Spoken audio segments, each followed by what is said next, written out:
The message to the public from your office, from the city of Albuquerque, has been that we are this close to ending a decade of federal oversight for the Albuquerque Police Department. There's been quite a bit of speculation in the vacuum of silence since news of this investigation broke about whether this could impact the consent decree. Of course, one of the things the Justice Department found when they looked into APD was a total lack of internal controls. The Internal Affairs Division was not functioning. They couldn't police themselves. We are now reading stories in the newspaper that you've got a couple of internal affairs supervisors on leave now in connection with this investigation. My first question is this. When I read that 8th section of the consent decree that talks about complaint intake, complaint investigation, it seems to me that it is not directly just connected to use of force. Do I have that right?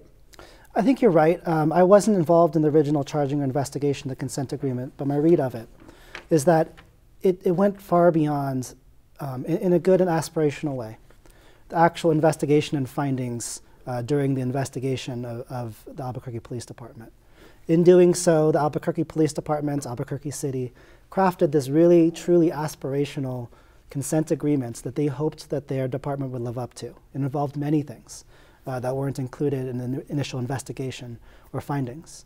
But I do think, I will say, and I don't know what's going to happen in court. I don't know, what the parties are going to move for. I don't know what the court is going to find. But I do think that for any police department, especially ours, a functioning internal affairs department is critical to the administration of that department.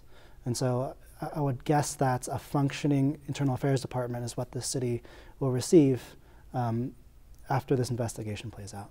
Is your office reviewing, gosh, how to ask this, is your office reviewing anything in connection with this investigation that could impact the conclusion of the consent decree? I don't think I can speak to that. Okay. Yeah, okay. Moving away from the impact that this might have on the consent decree, in high-profile investigations like this one, who makes the ultimate decision on whether to charge? Sure. It depends. Most decisions, most criminal charging decisions, in fact, all criminal charging decisions are approved by the United States Attorney for any given district.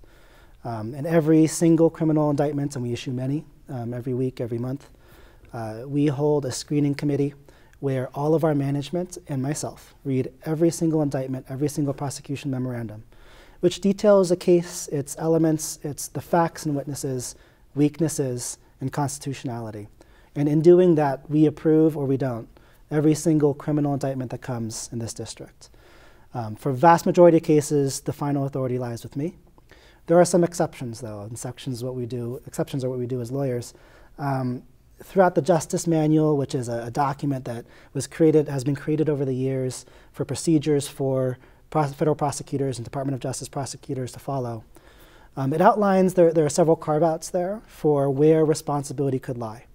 In certain areas that are a little bit more, that may have more national interest, areas that might have, that may be a specifically tricky statute. There are other authorities that go to Main Justice and the criminal division up there for them to have a say or the final say. This happens both in the criminal and civil side. Sometimes I'll have authority, sometimes the authority will be vested up there, and of course, the final authority is always the boss, the Attorney General.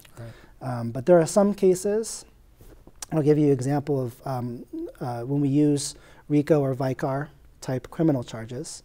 There are some cases there where we have to go actually to Main Justice, go to the criminal division, consult with them and get approval on using those charges here in the state. And so the answer is sometimes it's here, most of the time it's here. Sometimes there's authorities in Washington, D.C. Gotcha. I have seen a number of federal investigations of local law enforcement in the decades that I have been doing this, and I've seen examples of cases where I was able to confirm that an investigation did exist. It did not end in an indictment. There were no handcuffs. There were no perp walks. But nothing was ever said again about the conclusion of a couple of those investigations. I'm thinking specifically about allegations that officers were tampering with body camera video and shootings. I know there were investigations, but there was never any sort of an announcement at the end that the investigation had concluded. Mm-hmm. You and I spoke some before we sat down today about an op-ed that Preet Bharara, the former U.S. Attorney for the Southern District of New York, wrote, sort of pushing for a little bit more transparency on the back end of investigations that don't end in indictment or charges.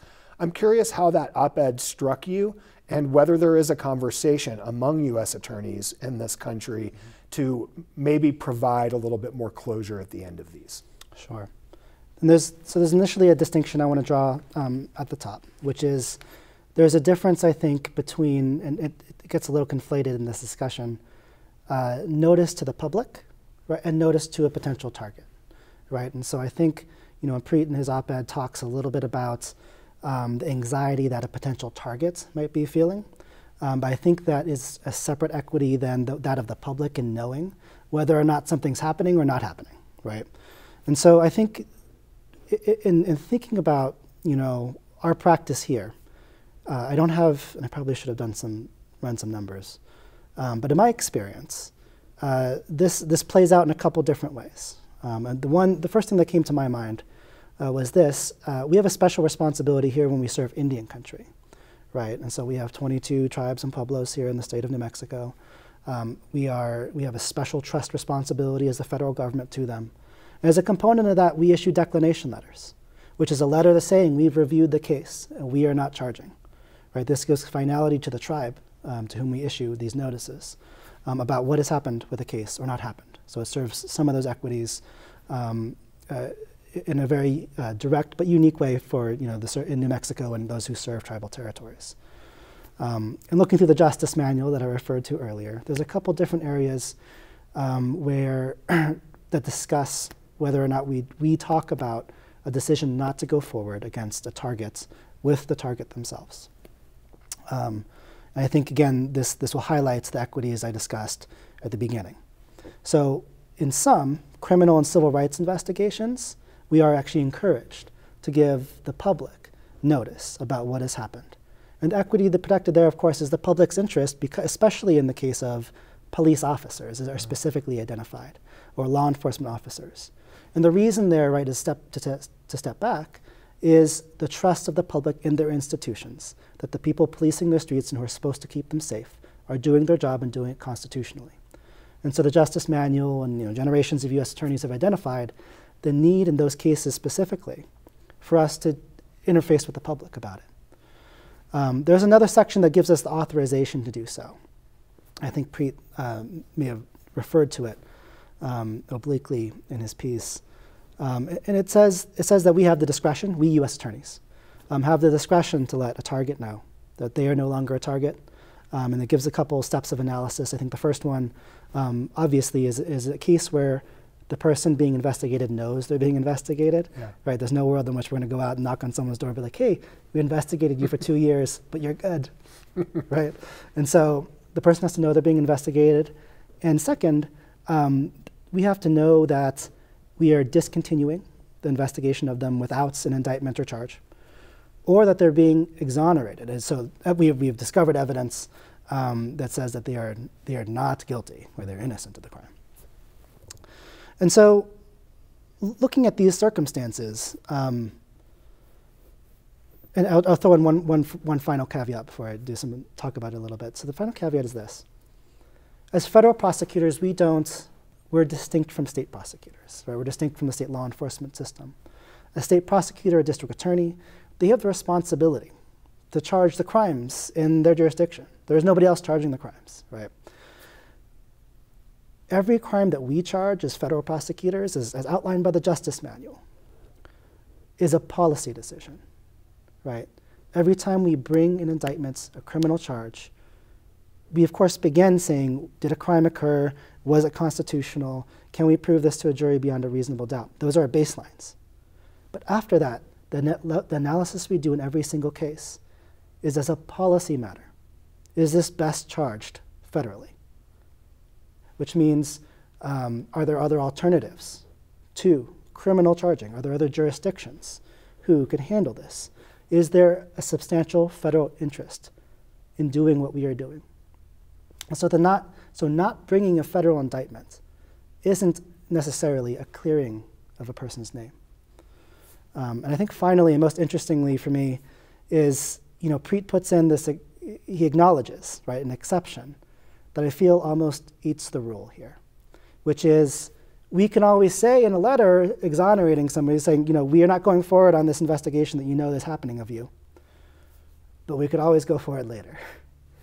And so that, while I understand it, right, and while it's persuasive to me that people want finality, I don't know that this letter is proposed saying we're not doing it now, but we could do it any other time up into the statute of limitations, which is going to run in any case, right?